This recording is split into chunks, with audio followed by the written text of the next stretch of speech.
Let's do a little bit of a different kind of video. What's it like just to walk around town in Ajijic and run a couple of errands? Well, I'm going to show you. First errand I did, picked up my Cafe Grano. That's the name of the business, and gonna go set out and pick up a couple of things we need. If you look right there, you'll see the beautiful yellow trees. I'll put the name right there. But those are starting to bloom, and in a couple of weeks we'll have the jacarandas. Enjoy.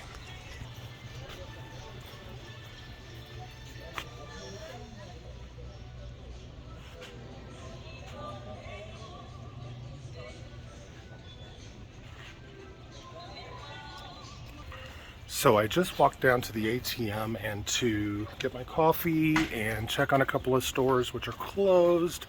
Not unusual at this time of day, it's after 2. A lot of times you see those close early.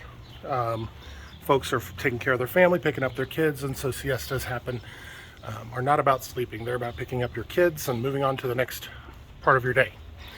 And then a lot of times somebody will come back and reopen the store later that afternoon. So I miss it though.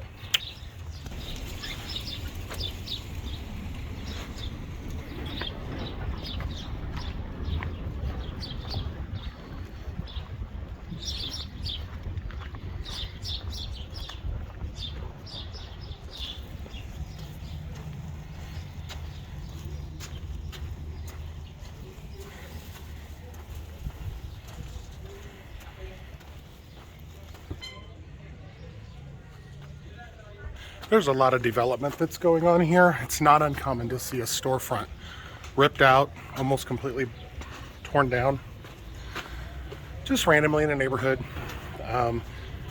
Somebody's either bought it, or a landlord's finally getting around, or a family member's getting around to doing it and gonna rent it out.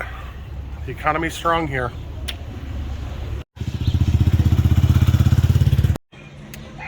The other thing is there's art everywhere. We've got a mythical creature here. We have a historical mythical creature over on the other side. We have, I will pass murals, I will pass art installations. They're just everywhere. Private homes, public, streets. There's public and private installations that are everywhere, everywhere. So every day we walk, we see something new, which is really interesting.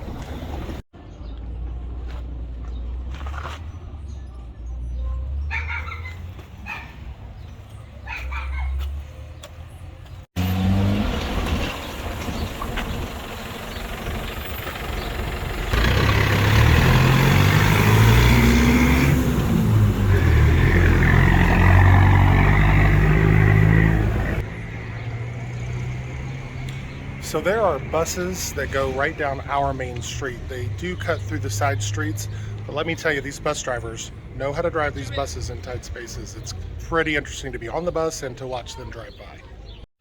I am breaking the cardinal rule, but I'm getting pretty good at it. You can walk, talk, and gawk, but don't do them all at the same time. You do one at a time. So I'm actually paying attention to the road or the sidewalk in front of me. I'm looking around and not really looking at the camera, but you can't see it because I got sunglasses on. So that's one of the main rules here. And you have to watch because there's things sticking out of the buildings, and you know, there's stuff, you know, everywhere. There's just not the same level of, I'd say, overcaution. It's kind of a look where you're going culture. So that's what I do.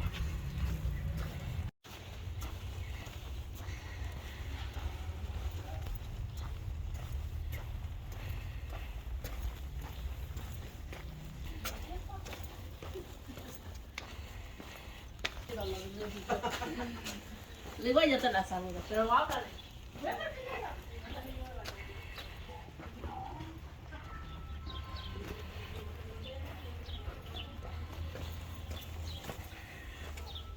See what I mean? That was a really good one. That was a really good sidewalk. So one thing to know about Mexico, at least in our little town, and I've noticed this in many of the little towns that we've been to, is that there are little neighborhood stores everywhere that carry some of your basic items, almost like a quick shop, but I always call them Mr. Hooper's store from Sesame Street. They'll have fresh produce and a few meats and a few cheeses and lots of dry goods. And for the most part around here, they're called abbarotes, which is basically just a word for dry goods or groceries. And nobody calls them by the store name. Some will have a name on them, but for the most part, it just says abbarotes on the outside, and that's what everyone calls them. Gotta go to the abbarote. I don't even know if that's the right way to use it, but it has become the way we use the word. And that's where I'm headed right now, just to pick up a couple of little things. We need eggs and milk and those types of things, and it's easy to get them. There's not an extreme markup. There is a markup, but it's not extreme. So by the time I got to Walmart or Soriana or one of these other stores, it's actually cheaper just to buy it at the abbarote. Plus, their eggs are better. They get farm fresh eggs. Had to duck. There's some bougainvillea.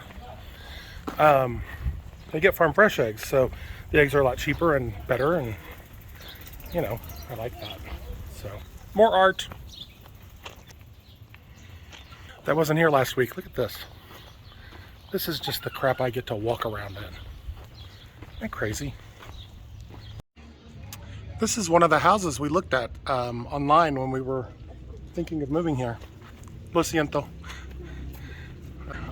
Kind of glad we didn't rent it because it's on a really weird zigzag and the buses have a lot of trouble getting through here with cars parked and stuff. It's beautiful. It's a beautiful little street. But we had a feeling that they wanted to rent it to somebody either a little more long-term or for a business. And sure enough, it is now vegan town. There's a good chance that we wouldn't have been able to stay there. So, you know, hey, it all works out in the end. But it had a pool, and I'm sad because I don't have a pool.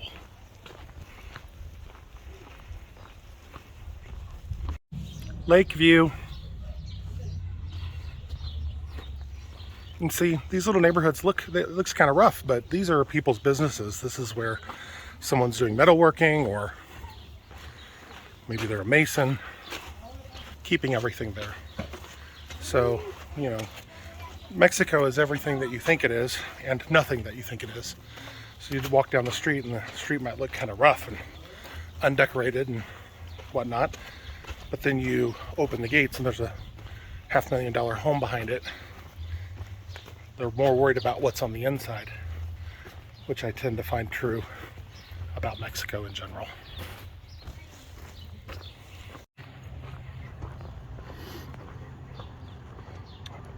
We're here at the carneceria. Let's see what we can get. Okay, so I didn't film in there because I didn't have permission to film in there, but and it's not really an inside of a store kind of thing, it's just a counter right there. But the gentleman's very nice, and I'm always able to get what I need. It's just right here in the neighborhood. To be honest, it's a lot cheaper to go to the market, like to a carneceria in a central market. We usually do that in Chapala, but this little store is within walking distance, and it's a nice way to fill in the gaps when you can't get to someplace because you don't have a car, like we don't. So I did get 6 pechuga de pollo, which is chicken breasts, large ones, and I got a pound of hamburger, and I got a kilo of hamburger and a kilo of tocino, which is bacon. So that's like 2.2 pounds each kilo. And it was 637 pesos, which is approximately $30, which is actually a lot. That's like the convenience store prices for meat, but we are getting ready to go on a little excursion soon, and we only have a few days that we have to buy for. So I just didn't have time to go to the market, and I wanted to make sure we had stuff so that we wouldn't run out. And next time we'll go stock up, and it's still cheaper than the US. Nothing personal. This is what I mean. I happen to know there's a beautiful bougainvillea or something here. But if you look inside, there's a cute little bungalow in there.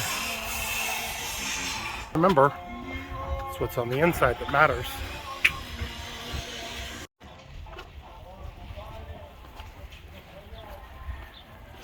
Sidewalks are kind of a thing here in Mexico because it's not, unless you're in a center, most areas of town don't have their own sidewalks provided by the city. Whoever has that house creates the sidewalk in front of it. So if the house is a little neglected, the sidewalk will be a little neglected. And in this area, you have a good mixture. There's some older homes that are, they've been here a while and the sidewalks are kind of sketchy. But then you have beautiful hedges and wonderful sidewalks. That's probably going to be a $500,000 home. It's just, it's just a mix. I mean, you have neighborhoods that are exclusive and fraccionamientos. I can't say that word either. But, basically HOAs in the United States. And they're what you would expect in the United States. Here, when you live in part of town that's mixed, you are mixing with locals, and I love that because you have just about everything. You have someone who has owned their home for decades or generations and been passed down in their family, and they do their best to maintain it. They might run a small shop out of the front of it. And then you have a few properties that are owned by people out of town and rented out. And then you have gringos like us who live in, permanent rentals. And then there's nicer houses that, locals live in too. It's just a mix. It's interestingly just like the United States. Everybody lives together, one big happy family. So rethink what you think it is.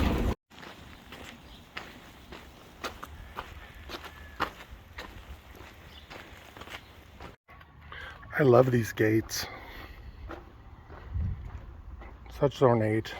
That's the other thing.